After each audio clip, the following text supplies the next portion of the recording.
Line பால் போடு. Deadlock பிடிச்சு போடுறான். டைப்பம் புராணி போனே. என்னடா எல்லாத்தையும் டெட்லாக் பிடிச்சா? டேய் என்னடா பண்ணிட்டு இருக்கற? சும்மா சும்மா பிளாக்ல அடிச்சிட்டு இருக்கற. இப்படி போட்டா பிளாக் பிடிச்சிருதானே? நான் கரெக்ட்டா தான் அடிக்கிறேன். எப்படி கரெக்ட்டா பிளாக் பிடிக்கறானே? எப்ப பார்த்தாலும் 4 to 4 அடிச்சிட்டு இருக்க. எப்போ 4 to 4 அடிக்கணும், எப்போ 4 to 5 அடிக்கணும், எப்போ 4 to 6 அடிக்கணும், அடுத்து எப்போ 4 to 1 அடிக்கணும் சொல்லி எல்லாமே தெரிஞ்சுக்கிட்டு கரெக்ட்டா அடிச்சு பாருடா. என்னங்க 4 to 4 என்ன நம்பர்னா அது? நம்பரா? டேய் இதெல்லாம் சோன் பொசிஷன்டா. இதெல்லாம் தெரியாம எப்பற நீ அட்டாக்கர் ஆடிட்டு இருக்கற? அதெல்லாம் எங்கனா தெரியும். நம்ம போட்டு சும்மா சும்மா அடிக்கிறது அட்டாக்கர்னா அட்டாக்கர் அங்க இங்க அப்படிதானே அடிச்சு பழகிட்டு இருக்கோம். தெரியாதா? சரி வாடா நான் சொல்லி தரியா? ஓகேண்ணே. ப்ரோ நம்பர் சோன் பொறுத்த வரைக்கும் நீ அட்டாக்கர் ஆடுறனா வந்து 4 சோன் சரியா? அடுத்து செட்ரு போடுறது வந்து 3 சோனு, அடுத்து ஆல்ரவுண்டர் நிக்கிறது வந்து 2 சோனு, அடுத்து அப்படியே பின்னாடி போனோம்னா 1 சோனு, அடுத்து சென்டர் நிப்பாங்க தெரியுமா? இது வந்து 6 சோனு, அடுத்து இந்த சைடு லிப்ரோ நிக்கிறது வந்து 5 சோனு. நீ குறிப்பா ரைட் அட்டாக்கர் ஆடுறனா நீ எது தெரிஞ்சு வச்சுக்கணும் தெரியுமா? டபுள் பிளாக் வந்தா எந்த சோன்ல அடிக்கணும், 3 பிளாக் வந்தா எந்த சோன்ல அடிக்கணும், சிங்கிள் பிளாக்னா எந்தெந்த சோன்ல கட் பண்ணி அடிக்கணும் சொல்லி தான் நீ தெரிஞ்சு வச்சுக்கணும். ஃபர்ஸ்ட் உனக்கு ஆப்போசிட்ல சிங்கிள் பிளாக் தான் உனக்கு பிடிக்க நிக்கிறாங்க. நீ கான்ஃபிடென்ட் என்ன பண்ணு பார்த்தனா உனக்கு ஆண்டன கிட்ட பால் நிக்குதா?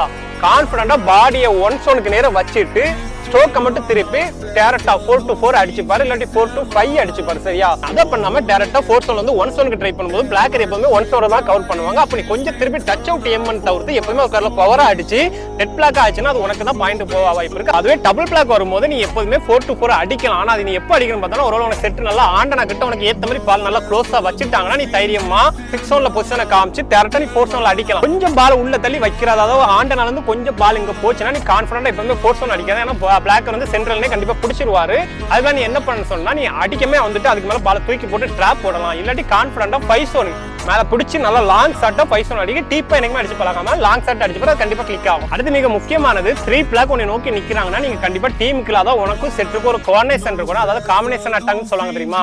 3 பால் 2 பால் வேவ் பால் இந்த மாதிரி நீ வாங்கி அடிச்சா மட்டும் தான் அந்த 3 பிளாக்குமே உன்னால உடைக்க முடியும். ஏன் சொல்றேன்னா ஏன்னா 3 பிளாக்குமே நான் கண்டிப்பா கலைக்கணும். அதாவது இந்த சைடு ஓடுறது இல்லாட்டி இந்த சைடு ஓடி அந்த 3 பிளேயருமே ஒட்டி நிப்பாங்க தெரியுமா? பிளாக்கர் அவங்க 3 பேருமே கலைச்சி அடிச்சா மட்டும் தான் யாருக்கு அது உங்க 3 அட்டாக்கர் அதாவது மிடில் பிளாக்கர் ஆல்ரவுண்டர் இல்லாட்டி அட்டாக்கர் 3 பேருக்கு எதுக்காக ஒரு பால் ஓபன் பால் கிளிக் ஆகும். அதே மாதிரி நீ லைன் பால் தான் அடிக்க போறேன்னா மேக்ஸிமம் டச் பால் அதாவது டச் அவுட் சொல்லுவாங்க தெரியுமா? அந்த டச் அவுட் கண்டிப்பா ட்ரை பண்ணி பாரு. இல்லாட்டி மேல ரீச் பிடிச்சி அடிக்கமே போயிட்டு உனக்கு 3 சோனும் அதாவது 2 சோன் ஃபுல்லாவும் உனக்கு ஃப்ரீயா இருக்கும். அதை டிராப் போட்டு கிளிக் பண்ணி அப்படிங்கும்போது அந்த பிளாக்கரே நான் மட்டுமே உனக்கு பிடிச்சிக்கிறேன்னு சொல்லும்போது அப்படி உனக்கு ஒரு சிங்கிள் பிளாக் இல்ல 2 பிளாக் இருந்தா அடுத்து நீ வாஸ் அவுட் ஆக்கிட்டே இரு சரியா? அடுத்து மறுபடியும் 3 பிளாக்கர் வந்தாங்கன்னா இதே டெக்னிக்கல் யூஸ் பண்ணி பாயிண்ட கவர் பண்ணிக்கிட்டே இருங்க.